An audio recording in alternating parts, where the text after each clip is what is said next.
तो friends very warm and very lovely good morning to all of you friends. हम पढ़ रहे हैं मेटल फॉर्मिंग और उसके अंदर हम पढ़ रहे हैं इंट्रोडक्टरी सेशन और ये उस सीरीज का 8वां लेक्चर है और इसमें हम पढ़ने वाले हैं plane stress and plane strain condition. बहुत ज्यादा सिंपल है, सच्चाई बताऊं तो जरूरत से ज्यादा सिंपल है ये। बेसिकली राजे हमने ना स्ट्रेंथ ऑफ मटेरियल्स में पढ़ा था there is something called Poisson's ratio. तो पॉइजन्स रेशियो याद है आपको क्या है? मतलब पॉइजन जब भी हम किसी चीज को अलोंगेट करते हैं, आप किसी चीज को अलोंगेट कर रहे हो, ठीक है, तो जैसे सपोज कीजिए आप यहाँ पर इस केस में वर्टिकल डायरेक्शन के अंदर आप फोर्स लगा रहे हो, तो हॉरिजॉन्टल डायरेक्शन के अंदर भी उसके अंदर कॉन्ट्रैक्शन आएगा। मटेरियल तो उतना ही है। अब आप यहाँ से इसको अलोंगेट करोगे तो जो उसकी जो परपेंडिकुलर डायमेंशंस है वहां से वो कॉन्ट्रैक्ट होगा, ठीक है। तो इस फिनोमेना को डिस्क्राइब करने के लिए हम पॉइजन्स रेशियो का इस्तेमाल करते हैं। So it is basically the ratio of lateral strain to longitudinal strain, ठीक है। मतलब जो अगर आप मतलब z डायरेक्शन में सपोज, या मैं बेटर रहेगा अगर आप x डायरेक्शन में अगर आप खींच रहे हो तो y डायरेक्शन में और z डायरेक्शन में जो हमें स्ट्रेन मिलता है दैट्स लेटरल स्ट्रेन। जिस डायरेक्शन में खींच रहे हैं हम दैट्स लॉन्गिट्यूडिनल स्ट्रेन। तो Poisson's ratio it is basically the value होता है of lateral strain divided by longitudinal strain, ठीक है। तो यहां तक हम जानते हैं, ठीक है। तो बेसिकली क्या चीज है, अब सपोज कीजिए किसी ऑब्जेक्ट के अंदर, सपोज कीजिए वी हैव अ प्लेट, हमारे पास एक ये प्लेट है, ठीक है। इस प्लेट के अंदर हम x डायरेक्शन में और y डायरेक्शन में फोर्स लगा रहे हैं, ठीक है। तो sigma, this is sigma x, this is sigma y, ठीक है। इधर लग रहा है सिग्मा x और इधर लग रहा है सिग्मा y, ठीक है। x डायरेक्शन में y डायरेक्शन में हम फोर्स लगा रहे हैं तो ये स्ट्रेसेस डेवलप हो रहे हैं x में और y में, ठीक है। तो हमने ये सारी चीजें स्ट्रेंथ ऑफ मटेरियल में हमने पढ़ी है। स्ट्रेन इन z डायरेक्शन के अंदर स्ट्रेन क्या होगा, ठीक है। तो ये हमने पढ़ रखा है। x डायरेक्शन में खींच रहे हो उसकी वजह से z डायरेक्शन के अंदर कुछ मतलब डायमेंशन कम होगी, y डायरेक्शन में भी खींचे उसकी वजह से कुछ डायमेंशन कम होगी, ठीक है। तो strain in z direction is equal to, उसका फॉर्मूला क्या है, stress in z direction minus Poisson's ratio sigma x plus sigma y divided by Young's modulus. ये ठीक है, हम जानते हैं बहुत अच्छे से, ठीक है। बेसिकली क्या चीज है, sigma z by e। z direction के अंदर जो आप फोर्स लगा रहे हो, सिग्मा z डायरेक्शन में जो आप फोर्स लगा रहे हो उसकी वजह से जो स्ट्रेस पैदा हो रहा है, ठीक है, दैट इज सिग्मा z, ठीक है। तो सिग्मा z बाय e, ये जो स्ट्रेस पैदा हो रहा है उसकी वजह से स्ट्रेन हो गया, ठीक है, minus Poisson's ratio sigma x by e। अगर आप गौर करो Poisson's ratio sigma x by e, sigma x by e ये क्या है, x डायरेक्शन के अंदर लॉन्गिट्यूडिनल स्ट्रेन, और जब आप इसे पॉइजन्स रेशियो से मल्टीप्लाई करते हो दैट गिव्स यू इस फोर्स इन x डायरेक्शन की वजह से z डायरेक्शन में कितना कॉन्ट्रैक्शन हो रहा है, कितना स्ट्रेन पैदा हो रहा है, Poisson's ratio sigma x by e वो है। In the similar way Poisson's ratio sigma y by e, ये क्या है, sigma y by e, this is strain in y direction के अंदर ये स्ट्रेन है। तो जब आप इसे पॉइजन्स रेशियो से मल्टीप्लाई करते हो, ठीक है, सो इट गिव्स कि बेसिकली y डायरेक्शन में फोर्स लगाने की वजह से z डायरेक्शन में कितना स्ट्रेन पैदा हो रहा है, ठीक है। एंड ऑब्वियसली अगर आप यहाँ पर टेंसाइल लोड्स अगर आप लगा रहे हो तो z डायरेक्शन के अंदर जो डायमेंशन है वो कॉन्ट्रैक्ट होगी, स्ट्रेन जो है वो कंप्रेसिव पैदा होगा, दैट्स व्हाई यहाँ पर माइनस साइन लगाया गया। तो basically this is application of superposition principle. ये सारा कुछ हमने स्ट्रेंथ ऑफ मटेरियल्स के अंदर पढ़ा है। यहाँ तक आपको समझ आ रहा है, ठीक है। तो बेसिकली ये फॉर्मूला है। अब क्या चीज है, हम पढ़ रहे हैं plane stress and plane strain condition. अब ये प्लेन स्ट्रेस कंडीशन क्या चीज है, ध्यान से सुनिएगा। हम यहाँ पर एक ऐसी प्लेट कंसिडर कर रहे हैं, एक ऐसी प्लेट हम कंसिडर कर रहे हैं जिसके उस प्लेट के ऊपर आप x डायरेक्शन में और y डायरेक्शन में फोर्स लगा रहे हो। एक प्लेट के ऊपर आप x डायरेक्शन और y डायरेक्शन पे आप फोर्स लगा रहे हो, ठीक है।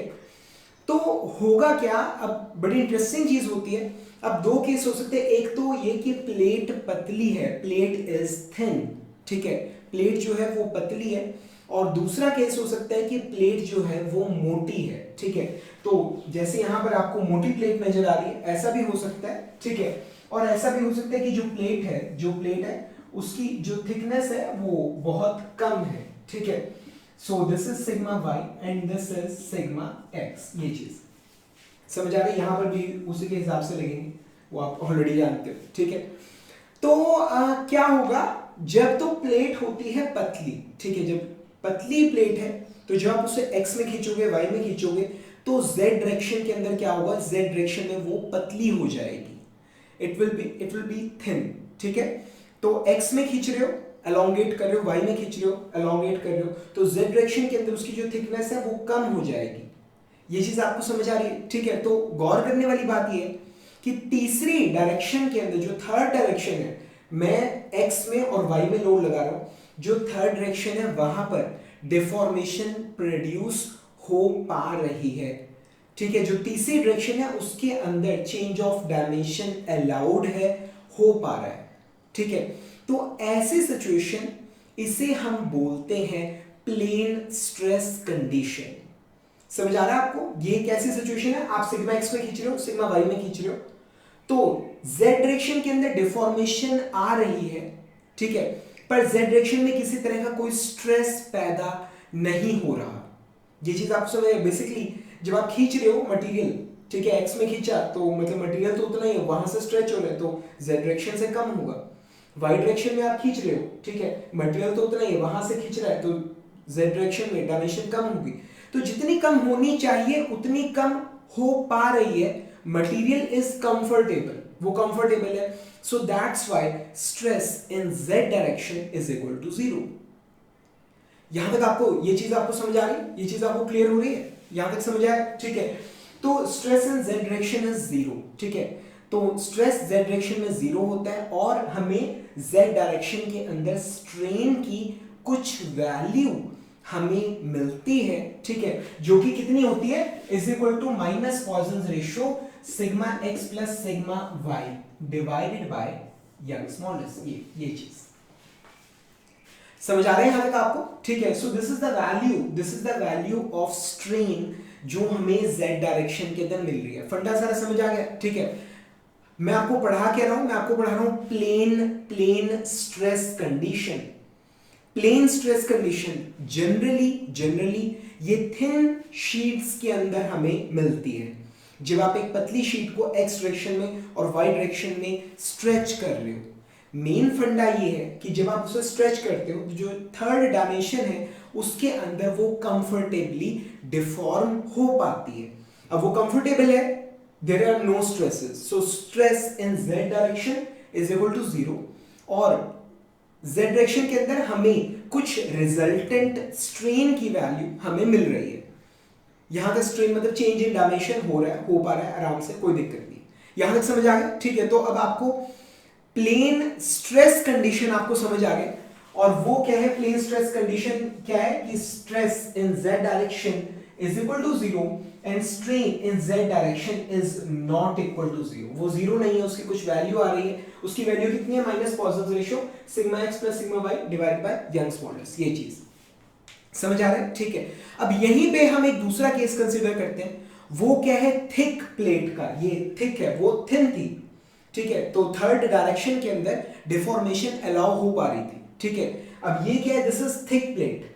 अब इसके अंदर जब आप एक्स डायरेक्शन में फोर्स लगाते हो, वाई में फोर्स लगाते हो, एक्स में स्ट्रेसेस पैदा होते हैं, वाई में जब स्ट्रेसेस पैदा होते हैं, तो जो उसकी जेड डायरेक्शन में जो थिकनेस है वो प्लेट मोटी है, इस वजह से जितना उसे डिफॉर्म होना चाहिए कि भाई एक्स में खींचोगे वाई में खींचोगे दोनों जगह एलोंगेशन आएगी, तो जो जेड डायरेक्शन है उसमें वो पतली हो जाएगी, ठीक है। जो एलोंगेशन आना चाहिए वो जेड डायरेक्शन के अंदर आ नहीं पाता क्योंकि प्लेट बहुत पतली है, ठीक है। अब गौर करने वाली बात यह है कि अगर थिकनेस कम है, ठीक है, तो चेंज इन डायमेंशन क्या आएगा, कम आएगा। समझ रहे हो आप, स्ट्रेन की यहां पे जैसे हमने प्लेन स्ट्रेस कंडीशन में हमने पढ़ा था, कुछ वैल्यू आ रही है स्ट्रेन की, अगर वो हम कैलकुलेट करें तो बेसिकली स्ट्रेन क्या होता है, change in length divided by original length या change in thickness divided by original thickness. अब क्या चीज है, प्लेट बहुत पतली है तो जो चेंज आएगा उसके अंदर वो भी बहुत कम आएगा, ठीक है, और वो मतलब एलॉयबल हो पा रहा है आराम से, उसकी जो न्यूमेरल वैल्यू है, वैल्यू, ठीक है, जो एक्चुअल वैल्यू है वो बहुत कम है, तो जो प्लेट है वो उतनी पतली, उतना उसके अंदर डायमेंशन के अंदर, उसकी थिकनेस के अंदर उतना फर्क आ पा रहा है कंफर्टेबली। पर जब प्लेट मोटी हो जाएगी, प्लेट मोटी है, तो आप खुद इमेजिन कीजिए स्ट्रेन क्या होता है, change in dimension divide by original dimension. अब अगर स्ट्रेन की कुछ वैल्यू आनी चाहिए अकॉर्डिंग टू फॉर्मूला, अगर स्ट्रेन की कुछ वैल्यू आनी चाहिए, अगर आप उससे मोटी थिकनेस से अगर आप मल्टीप्लाई करते हो, तो जो डेल्टा एच, जो डेल्टा एल, जो चेंज इन डायमेंशन आएगा, डेल्टा जो भी थिकनेस एल कह लो, डेल्टा एल या डेल्टा एच, जो भी आपको ठीक लगे, ठीक है, जो चेंज इन डायमेंशन आएगा वो भी ज्यादा आएगा। और इतना ज्यादा चेंज इस मोटी प्लेट के अंदर संभव नहीं है कि मतलब इतनी थी, कम होके खींचने से कम होके इतनी हो गई, ऐसा नहीं होता, सही है नहीं, ठीक है। तो जब प्लेट थिक होती है, जब z डायरेक्शन के अंदर जो डिफॉर्मेशन है वो कंफर्टेबली अलाउ नहीं हो पाती, ठीक है, ऐसे सिचुएशन के अंदर जो स्ट्रेन है z डायरेक्शन के अंदर, प्लेन स्ट्रेन कंडीशन में strain in z direction is equal to 0। इस फॉर्मूले के लिए आपको स्ट्रेन z डायरेक्शन में नजर आ रहा है, इसकी वैल्यू क्या है, इसकी वैल्यू है इक्वल टू 0। अब इसकी वैल्यू अगर 0 के बराबर हो जाएगी, ठीक है, तो क्या होगा, अब फॉर्मूला तो पूरा करना ही है, ठीक है। अब यहां पर पहले केस में क्या था, स्ट्रेस 0 हो गया था, प्लेन स्ट्रेस कंडीशन में स्ट्रेस 0 हो गया था। अब ये प्लेन स्ट्रेन कंडीशन है, प्लेट मोटी है, डिफॉर्म नहीं हो पा रही, ठीक है, तो इस केस में वो डिफॉर्म नहीं हो रही, तो उसका स्ट्रेन 0 है, एज ए रिजल्ट कुछ स्ट्रेस की वैल्यू यहां पर जनरेट हो जाती है। समझ आ गया, तो वो स्ट्रेस कितना है, stress it comes out to be, अब ये क्या आ गया, ये हम यहां पर ये 0 है, 0, तो मैं 0 पहले तो ये आपको क्या नजर आ रहा है, स्ट्रेन, इसको यंग्स मॉडुलस से मल्टीप्लाई कर दूंगा, 0 से यंग्स मॉडुलस मल्टीप्लाई किया, खत्म हो गया वो, ठीक है। तो strain in z minus Poisson ratio sigma x plus sigma y, ठीक है, ये क्या आ गया, ये आ गया 0, ये आ गया मेरे 0, ठीक है। तो ये माइनस वाली वैल्यू को दूसरी तरफ लेके जा रहा हूं मैं, दूसरी तरफ लेके जा रहा हूं, तो ये माइनस की वैल्यू प्लस हो जाएगी, ठीक है। तो ये क्या आ गया, स्ट्रेस z डायरेक्शन के अंदर कितना पैदा हो गया, Poisson ratio sigma x plus sigma y, ये चीज यहां तक आपको समझ आ गया, ठीक है। तो अब ये क्या चीज, ध्यान से, बड़ी इंटरेस्टिंग चीज यहां पर हो रही है, प्लेन स्ट्रेस कंडीशन में स्ट्रेस 0 था, स्ट्रेन की कुछ वैल्यू हमें मिल गई थी, जो प्लेट थी वो पतली थी, या मेन बात ये है कि वो तीसरे डायरेक्शन के अंदर डिफॉर्म हो पा रही है, एक्स में और वाई में तो डिफॉर्म होगी, बात ये कि वो z डायरेक्शन के अंदर भी डिफॉर्म हो पा रही है, ठीक है। So that was plane stress condition. Plane strain condition क्या है कि strain in z direction is equal to 0, और स्ट्रेस की हमें कुछ वैल्यू मिल रही है, और वो कितनी मिल रही है, Poisson ratio multiplied by sigma x plus sigma y। समझ आया। अब मे भी शायद आपकी बुक के अंदर मे भी शायद लिखा हो sigma x plus sigma y divided bye 2, मे भी शायद आपकी बुक के अंदर ये चीज लिखी हो, ठीक है। तो उसका रीजन भी मैं आपको बता देता हूँ, एक्चुअली उसके पीछे की स्टोरी क्या है, मैं आपको पूरी स्टोरी बता देता हूँ, बिकॉज ये भी मतलब हो सकता है कहीं पे आपको काम आ जाए। हम लोगों ने एक फॉर्मूला पढ़ा था यंग्स मॉडुलस का, स्ट्रेंथ ऑफ मटेरियल्स में। यंग्स मॉडुलस का फॉर्मूला था E is equal to 3k into 1 minus 2 mu, E is equal to 3k into 1 minus 2 mu, ये फॉर्मूला हमने पढ़ा था, याद है आपको, ठीक है। और भी मतलब 2-3 फॉर्मूले और भी थे, ठीक है। अब हम बात कर रहे हैं, हम अब assumptions लेते हैं, हम कह रहे हैं कि जो मटेरियल है दैट इज इनकम्प्रेसिबल, उसकी डेंसिटी कांस्टेंट रहती है। दोबारा रिपीट कर रहा हूं, हम ये assumption ले रहे हैं कि मटेरियल इनकम्प्रेसिबल है और उसकी डेंसिटी जो है वो कांस्टेंट रहती है। यहां तक आपको समझ आ गया। मटेरियल को जितना मर्जी दबा लो, जो मर्जी कर लो, उसकी डेंसिटी में, उसके वॉल्यूम में कोई चेंज नहीं आएगा, ठीक है। ऐसे में फॉर्मूला क्या होगा, E divided by 3k is equal to 1 minus 2 mu, तो ये क्या आ गया, 2 mu is equal to 1 minus E divided by 3k, ये चीज, ठीक है। तो पॉइसन रेशियो क्या आ गई, 1/2 minus E divided bye 6k, ये चीज आपको मालूम है। ये क्या चीज है, दिस इज यंग्स मॉडुलस, ये क्या है, this is balls modulus. 3 modulus है हमारे पास, ठीक है। यंग्स मॉडुलस है, ठीक है, उसका फॉर्मूला क्या था, stress is equal to Young's modulus into strain, ठीक है। मतलब टेंसाइल लोड, कंप्रेसिव लोड आप लगा रहे हो तो ये फॉर्मूला इस्तेमाल करते हैं। उसके बाद आता है हमारे पास मॉडुलस ऑफ रिजिडिटी, ये है मॉडुलस ऑफ इलास्टिसिटी, एक है मॉडुलस ऑफ रिजिडिटी, ठीक है। तो वो शियर स्ट्रेसेस के अंदर काम आता है, tau, shear stress tau, is equal to, अलग अलग बुक्स के अंदर अलग अलग नाम से मतलब ये इस्तेमाल हो रहा है। तो सपोज कीजिए हम मॉडुलस ऑफ रिजिडिटी को हम लिख रहे हैं कैपिटल जी सपोज, तो ये आ गया shear stress is equal to modulus of rigidity into shear strain phi, shear strain phi। यहां तक आपको समझ आ गया, ठीक है। और उसके बाद हमारे पास आता है बल्स मॉडुलस, उसका क्या फॉर्मूला है बल्स मॉडुलस, फॉर्मूला यही वाला लगेगा, फॉर्मूला यही वाला लगेगा, क्या स्ट्रेस इज इक्वल टू के balls modulus into volumetric strain. अब यहां पर कहानी में क्या ट्विस्ट है कि बल्स मॉडुलस जनरली हम फ्लूइड्स में इस्तेमाल करते हैं। ये जो स्ट्रेस है ये किसी ऑब्जेक्ट के ऊपर सभी डायरेक्शंस में से लग रहा है। एक्स में भी स्ट्रेस कितना है सिग्मा, वाई में भी स्ट्रेस कितना है सिग्मा, जेड में भी स्ट्रेस कितना है सिग्मा। यहां तक आपको समझ आएगा, स्ट्रेस जो है वो सभी डायरेक्शंस में से लग रहा है। एज ए रिजल्ट जो ये है हमारा स्ट्रेन है, ठीक है, जो स्ट्रेन है ये वॉल्यूम चेंज हो रहा है, दिस इज वॉल्यूमेट्रिक स्ट्रेन। यहां तक समझ आ रहा है। अब बात ये है, मैंने आपको क्या बोला कि ध्यान से सुनिएगा मैंने आपको क्या बोला कि हम फ्लूइड्स के अंदर इसका इस्तेमाल करते हैं, फ्लूइड्स के अंदर, ठीक है। तो स्ट्रेस तो है टेंसाइल, स्ट्रेस क्या है टेंसाइल, ठीक है। फ्लूइड के अंदर स्ट्रेस नहीं लग रहा होता, प्रेशर लग रहा होता है सभी डायरेक्शन में से सेम, ठीक है, एंड इट इज कंप्रेसिव। तो सिग्मा को मैं रिप्लेस कर रहा हूं माइनस पी से, ठीक है, सिग्मा को मैं रिप्लेस कर रहा हूं माइनस पी से, समझ आ गया। Stress it is tensile, pressure it is always it is compressive, वो हमेशा कंप्रेसिव होता है, ठीक है। तो स्ट्रेस को मैं रिप्लेस कर रहा हूं माइनस पी से, minus, because pressure it is compressive, ठीक है। तो ये आ गया, तो बल्स मॉडुलस क्या आ गया, it is minus P divided by volumetric strain, ये क्या होता है delta V divided by V, ठीक है, delta V change in volume divided by original volume, ठीक है। यहां तक आपको समझ आ गया, ठीक है। अब मैंने अभी भी क्या बोला कि the material it is incompressible, ये इनकंप्रेसिबल है, कंप्रेस नहीं होगा, तो ऐसे में चेंज इन वॉल्यूम ये होगा जीरो। अब चेंज इन वॉल्यूम अगर माइनस पी डिवाइडेड बाय अगर जीरो हो जाएगा तो बल्स मॉडुलस हो जाएगा इंफिनिटी, ठीक है।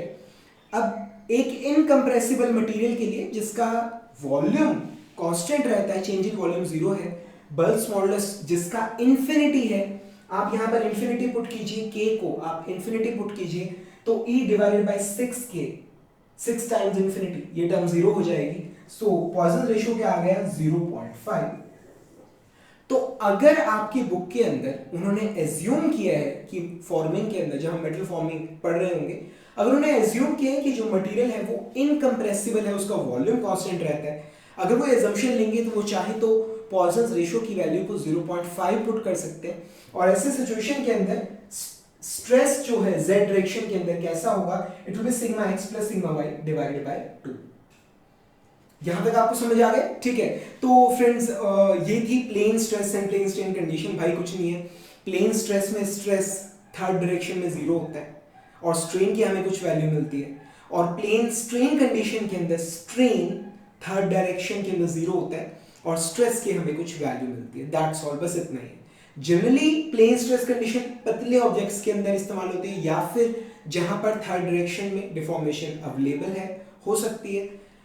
जो प्लेन स्ट्रेन कंडीशन है ये हम वहां इस्तेमाल करते हैं जहां पर प्लेट काफी थिक है या फिर एक ऐसा सर्कमस्टेंस जहां पर थर्ड डायरेक्शन के अंदर डिफॉर्मेशन पॉसिबल नहीं है। सो फ्रेंड्स ये था plane stress and plane strain condition. अभी सीखने के लिए और भी बहुत कुछ है पर वो हम पढ़ेंगे अगले सेशन में। तब तक के लिए friends thank you very much and wish you all the best.